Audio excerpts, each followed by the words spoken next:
Assalomu alaykum, hurmatli tomoshabinlar. Bugun men juda muhim mavzuni tushuntirib beraman. 1930 yildan 1965 yilgacha tug'ilgan pensiyadagi fuqarolar shu oydan boshlab yangi tekshiruvlarga duch kelishi mumkinligi haqida gaplashamiz. Bu ma'lumot har bir pensionerga, pensionerning farzandiga, nabirasiga va qarindoshlariga bevosita tegishli. Chunki birgina noto'g'ri hujjat, birgina eski ma'lumot, birgina bank kartadagi muammo pensiya to'lovining kechikishiga yoki qayta hisob-kitob boshlanishiga sabab bo'lishi mumkin. Shuning uchun videoni oxirigacha ko'ring, hoziroq kanalga obuna bo'ling, like bosib qo'ying. Chunki men bugun oddiy tilda kim xavotir olishi kerak, kim xotirjam bo'lishi mumkin, qanday hujjatlarni tayyorlash kerakligini bosqichma-bosqich aytaman. Avval pensiya masalalarida ko'p narsa qog'oz hujjatlarga, mahalla ma'lumotnomasiga, mehnat daftarchasiga, arxivdan olingan ma'lumotga va pensionerning o'zi olib kelgan tasdiqlovchi qog'ozlarga tayangan holda yuritilgan. Masalan, odam 1990 yillarda yoki 2000 yillar boshida pensiyaga chiqqan bo'lsa, uning ish staji, ish haqi, imtiyozli davrlari, nogironlik yoki boquvchisini yo'qotganlik holati ko'pincha eski hujjatlar asosida belgilangan. O'sha vaqtda ayrim korxonalar tugatilgan, ayrim arxivlar boshqa joyga ko'chgan, ayrim hujjatlarda ism, familiya bir xil yozilmagan bo'lishi mumkin.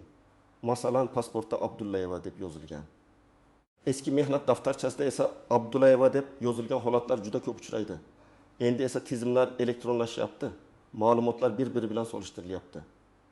Pensiya jamg'armasi, soliq, bank, fuqarolik holati dalolatnomalari, kadastr, migratsiya, tibbiy ijtimoiy ekspertiza kabi bazalardagi ma'lumotlar mos kelishi kerak.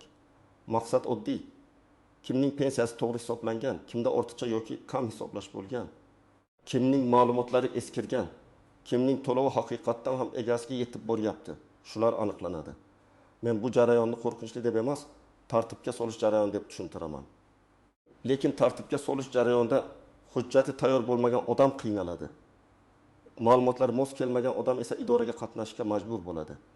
Oldin pensioner odatda pensiyasini olib yurgan bo'lsa, tizim unga ko'p savol bermas edi. Ayniqsa yoshi katta, 1970, 1940, 1950 yillarda tug'ilgan fuqarolarning hujjatlari alohida tekshirilmasdan avvalgi ma'lumot asosida davom etaverardi. Hozir esa yangi tekshiruvlarda bir nechta yo'nalish muhim bo'ladi. Birinchisi shaxsni tasdiqlash. Pensionerning pasporti yoki ID kartasi amal qiladimi? Yashash manzili to'g'rimi? Bank hisob raqami aynan o'sha odam nomidami? Ikkinchisi pensiya huquqi. Odamga yoshga doir pensiya, nogironlik pensiyasi, bo'g'uvchisini yo'qotganlik pensiyasi yoki imtiyozli pensiya qaysi asosda tayinlangan? Uchinchisi ish staji va ish haqiga.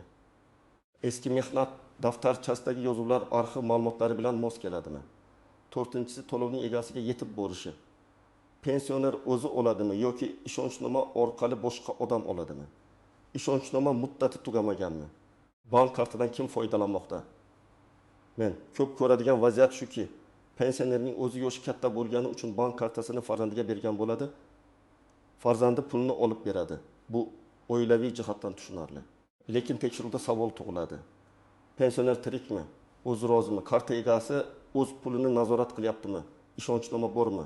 Agar pensioner yotib qolgan bo'lsa, notarial ishonchnoma yoki qonuniy vakillik masalasi tartibga solinmagan bo'lsa, to'lov vaqtincha tekshiruvga tushishi mumkin. Shuning uchun men har doim aytaman, pul oilada qolmoqda-ku degan gap yetarli emas. Hujjat ham to'g'ri bo'lishi kerak. Birinchi navbatda 1930 yildan 1935 yilgacha tug'ilgan va pensiya olayotgan fuqarolar o'z ma'lumotlarini tekshirtirib qo'yishi kerak. Bu degani hammani pensiyadan mahrum qilishadi degani emas. Bu degani tizim eski va yangi ma'lumotlarni solishtiradi. Ayniqsa 1930-1945 yillarda tug'ilgan fuqarolarda ko'pincha hujjatlar juda eski. Ayrim mehnat davrlari Sovet davriga to'g'ri kelgan korxonalar allaqachon yopilgan bo'ladi. 1926-1955 yillarda tug'ilganlarda mehnat daftarchasi bor, lekin ish haqi bo'yicha ma'lumot topilmasligi mumkin. 1926-1915 yillarda tug'ilganlarda esa ko'pincha pensiyaga chiqish davri yaqinda bo'lgani uchun elektron ma'lumot ko'proq bo'ladi. Ammo imtiyozli staj, zararli mehnat sharoiti, muddatdan oldin pensiyaga chiqish kabi masalalarda savollar chiqishi mumkin. Masalan, birinchi holatni olaylik. 1922 yilda tug'ilgan Otaxon 25 yil zavodda ishlagan, keyin 10 yil kolxozda ishlagan. Umumiy staji 35 yilda pensiya tayinlangan. Zavod tugatilgan, kolxoz hujjatlari tuman arxivida chala saqlangan. Elektron tekshiruvda 25 yil tasdiqlandi, lekin 10 yil kolxoz davri bo'yicha ma'lumot topilmadi. Bu darhol pensiya bekor bo'ladi degani emas. Lekin pensionerdan yoki uning vakilidan qo'shimcha hujjat so'ralishi mumkin. Agar eski mehnat daftarchasi, ishga qabul qilish va ishdan bo'shatish buyruqlari, arxiv ma'lumotnomasi topilsa, masala joyida hal bo'ladi. Agar hujjat topilmasa, qayta hisob-kitob qilish ehtimoli paydo bo'ladi. Ikkinchi misol. 1902 yilda tug'ilgan ayol 5 nafar farzand tarbiyalagan, mehnat staji kamroq. Lekin qonunchilikdagi ayrim asoslar bo'yicha pensiyaga chiqqan. Tekshiruvda farzandlar haqidagi ma'lumotlar FHDG bazasida to'liq chiqmasa, masalan, bir farzandning tug'ilganlik yozuvi eski kitobda qolgan bo'lsa yoki familiya o'zgargan bo'lsa, tizim savol beradi. Bunday paytda vahima qilish kerak emas. Tug'ilganlik guvohnomalari, nikoh guvohnomasi, familiya o'zgargan bo'lsa, shu haqdagi hujjat, zarur bo'lsa FHDGdan ma'lumotnoma olinadi. Uchinchi misol. 1963 yilda tug'ilgan fuqaro zararli ishlab chiqarishda ishlagani uchun imtiyozli pensiya olmoqda. Uning mehnat daftarchasida operator deb yozilgan, lekin korxona shtat jadvalida bu lavozim zararli kasblar ro'yxatiga kiritilgan-kiritilmagani alohida tasdiq talab qiladi. Tekshiruvda aynan lavozim nomi, ish joyi, seks, ish sharoiti, ta'rif razryadi, ish davri ko'riladi. Agar operator umumiy nom bo'lsa, hujjatda zararli sharoit ko'rinmasa, pensiya bo'yicha savol tug'ilishi mumkin.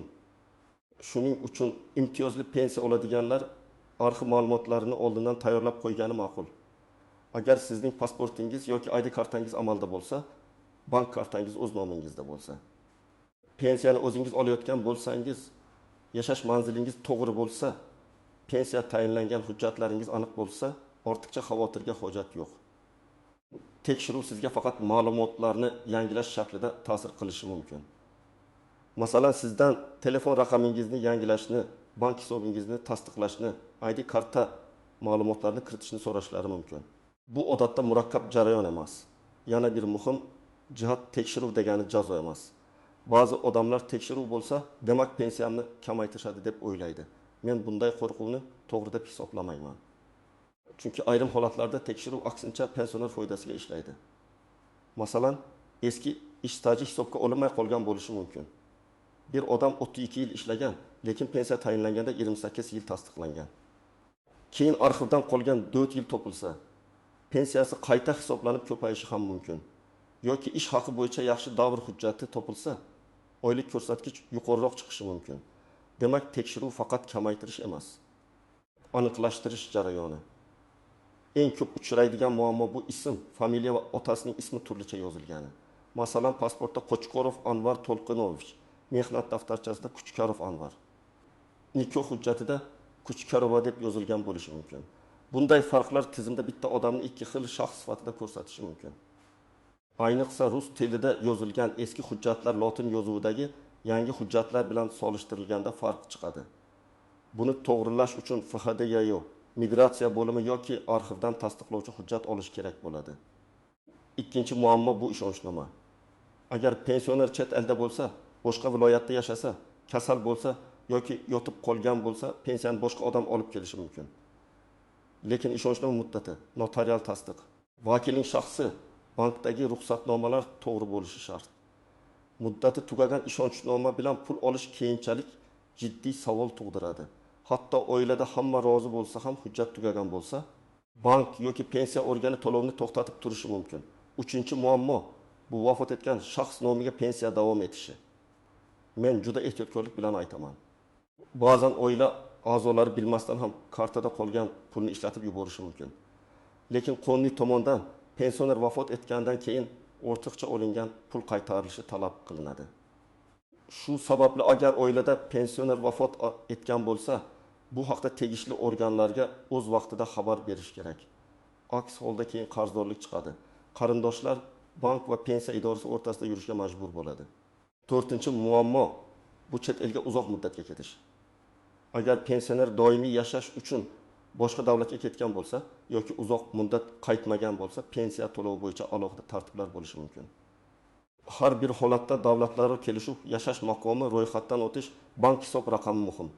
Shuning uchun men chet elda yuribman, kartam uyda turibdi, bolam olib turadi degan holat hujjatsiz bo'lsa, tekshiruvda savol tug'diradi. Pensionerlar ko'pincha faqat pasport va bank kartaga qaraydi. Lekin tekshiruvda mehnat staji, tug'ilgan sana doimiy ro'yxat, nogironlik muddati, qarindoshlik aloqalari, bank amaliyotlari ham ko'rilishi mumkin. Masalan, nogironlik pensiyasi olayotgan odamning tibbiy ijtimoiy ekspertiza muddati tugagan bo'lsa, u qayta ko'rikdan o'tish kerak bo'lishi mumkin. Agar nogironlik muddatsiz berilgan bo'lsa, boshqa masala. Agar muddatli bo'lsa, muddati tugagan hujjat to'lovga ta'sir qiladi. Bo'g'uvchisini yo'qotganlik pensiyasida ham noziklik bor. Masalan, voyaga yetmagan bola, talaba farzand yoki mehnatga layoqatsiz oila a'zosi boquvchisini yo'qotganlik pensiyasini olayotgan bo'lsa, uning o'qishi, yoshi, oilaviy holati, boshqa daromadi kabi ma'lumotlar tekshirilishi mumkin. 1904-1995 yillarda tug'ilganlar orasida ba'zilar marhum turmush o'rtog'i asosida pensiya yoki qo'shimcha to'lov olayotgan bo'lishi mumkin.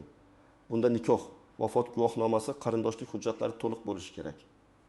Yana bir masala bu ortiqcha to'lov. Agar pensiya noto'g'ri hisoblangani aniqlansa, organlar ortiqcha to'langan summani qaytarishni so'rashi mumkin. Masalan, odamga oyga 200 ming so'm ortiqcha to'lov 15 oy davomida ketgan bo'lsa, jami 3 million 600 ming so'm qarzdorlik chiqishi mumkin. Bu summa birdan ushlab qolinishi shart emas, odatda tartib asosida ko'rib chiqiladi. Lekin pensioner uchun baribir og'ir. Shu sababli men maslahat beraman. Agar siz pensiyangizda tushunarsiz katta o'zgarish sezsangiz, masalan, oldin 1 million tekin 900 ming so'm olgan bo'lsangiz, birdan 2 million 400 ming so'm tushsa, yaxshi bo'ldi deb jim yurmasdan sababini bilib oling. Chunki xato bo'lsa, keyin qaytarish qiyin bo'ladi. Endi eng muhim qism, nima qilish kerak? Birinchi qadam, shaxsiy hujjatlaringizni tekshiring. Pasport yoki ID kartangiz amal qiladimi? Tug'ilgan sana to'g'rimi? Familiya va ism barcha hujjatlarda bir xilmi? Agar eski pasport muddati tugagan bo'lsa, migratsiya bo'limiga borib yangilang. Agar ID kartadagi ma'lumot bilan mehnat daftarchasidagi ma'lumot farq qilsa, bu farqni tasdiqlovchi hujjat tayyorlang. Ikkinchi qadam, pensiya hujjatlaringizni bitta papkaga yig'ing. Bu papkada pasport yoki ID karta nusxasi, pensiya guvohnomasi yoki pensiya tayinlanganligi haqidagi hujjat, mehnat daftarchasi, arxiv ma'lumotnomalari, ish haqi haqidagi ma'lumotlar, harbiy xizmat bo'lgan bo'lsa, harbiy bilet yoki tasdiq. Farzandlar bo'yicha tug'ilganlik guvohnomalari, nikoh yoki ajrim hujjatlari, familiya o'zgargan bo'lsa, shu haqdagi hujjatlar bo'lsin. Agar nogironlik pensiyasi bo'lsa, tibbiy ijtimoiy ekspertiza hujjatlarini alohida qo'ying. Uchinchi qadam, bank masalasini tartibga soling. Pensiya tushadigan karta faolmi? Karta muddati tugamaganmi? Bankdagi telefon raqam siznikimi? SMS xabarnoma ishlayaptimi? Karta boshqa odam qo'lida bo'lsa ham siz nazorat qilyapsizmi? Agar pensioner yoshi katta bo'lib bankka bora olmasa, bankdan uyga xizmat yoki ishonchnoma tartibini so'rash kerak. Bunda og'zaki kelishuv emas, rasmiy hujjat muhim. 4-qadam. Yashash manzilingizni tekshiring. Siz ro'yxatda turgan manzil bilan amalda yashayotgan joy farq qilsa, bu har doim ham muammo emas, lekin idoralar sizni topishi, xabar yuborishi. Chaqiruv berish uchun aloqa ma'lumoti aniq bo'lishi kerak. Mahalla tuman pensiya bo'limi yoki tegishli davlat xizmatlari markazida telefon raqamingizni yangilab qo'yish foydali. 5-qadam, agar sizga xabarnoma kelsa, uni e'tiborsiz qoldirmang.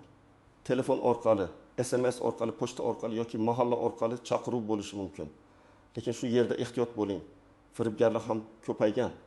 Hech kimga telefon orqali karta raqami, PIN kod, SMS kod, bank ilovasining parolini aytmang. Rasmiy xodim hech qachon sizdan SMS kod so'ramaydi. Agar kimdir pensiyangiz tekshiruvda kodni ayting, pulingiz blokdan chiqadi desa, bu firibgarlik bo'lishi mumkin. Bunday holatda darhol bankka yoki ichki ishlar organlariga murojaat qiling.